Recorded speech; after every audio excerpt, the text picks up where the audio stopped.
అటు Vijayawada retired engineer Venkata Ramarao హత్య కేసులో కీలక విషయాలు వెలుగులోకి వస్తున్నాయి. ఇప్పుడు మాచవరం పోలీసుల అదుపులో పని మనిషి అనూష కీలక విషయాలను చెప్పినట్టు సమాచారం.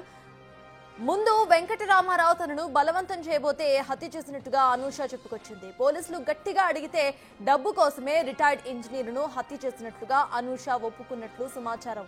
అయితే వెంకట రామారావు ఇంట్లో భారీగా బంగారం డబ్బు ఉంటుందని అనూష ఊహించింది. కేవలం 45,000 రూపాయల నగదు, 2 చీరలు మాత్రమే దొరికినట్టుగా అనూష ఒప్పుకుంది.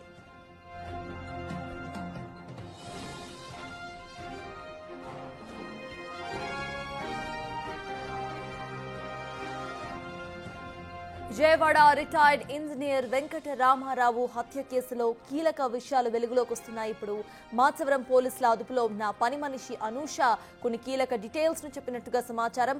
ముందు వెంకట రామారావు తనను బలవంతం చేయబోతే తాను హత్య చేసినట్టుగా అనూష వెల్లడించింది. అయితే పోలీసులు గట్టిగా అడిగితే డబ్బు కోసమే ఆయనను హత్య చేసినట్టుగా అనూష ఒప్పుకుంది.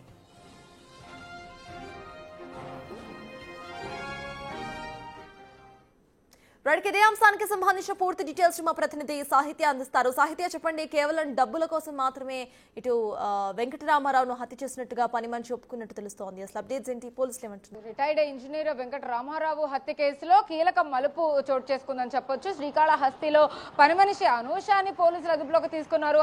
అదుపులోకి తీసుకున్న అనంతరం అయితే కనుక అటు ఎవరైతే 4వ భర్త ఉపేంద్ర ఉన్నాడో ఉపేంద్రాని కూడా ఎంక్వైరీ చేసే నేపథ్యంలో అయితే కనుక అతను గతంలో ఎక్కడెక్కడైతే సిమ్లు తీసుకున్నాడో శ్రీకాళహస్తిలో ఏదో షాప్ లో కూడా అతను సిమ్ తీసుకున్నట్టుగా కూడా గుర్తించి అక్కడ నుంచి అతని ఫోటోను కూడా సేకరించారు.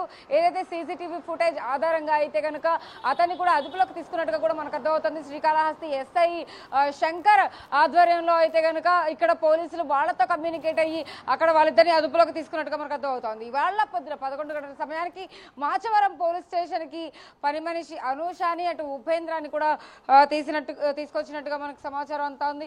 అయితే ఇందులో కీలకంగా అయితే అనూషాని ఎంక్వైరీ చేస్తే ఆమెని ప్రశ్నిస్తే వెంకట రామారావు నా చేయి పట్టుకుని లాగాడు, అందుకనే నేను హత్య చేయవలసి వచ్చింది అంటూ కూడా ఆమె చెప్తున్న పరిస్థితి అయితే ఉంది. అయితే ఇదే కోణంలో కాసేపు ప్రశ్నించి ఆవిడ్ని గట్టిగా నిలదీస్తే లేదు డబ్బు కోసమే చేశానంటూ కూడా అనూష ఒప్పుకున్నట్టుగా కూడా పోలీసులు చెప్తా ఉన్నారు. అయితే 45,000 రూపాయలు మాత్రమే, 2 చీరలు మాత్రమే తీసుకెళ్లినట్టుగా కూడా సమాచారం అంతా ఉంది.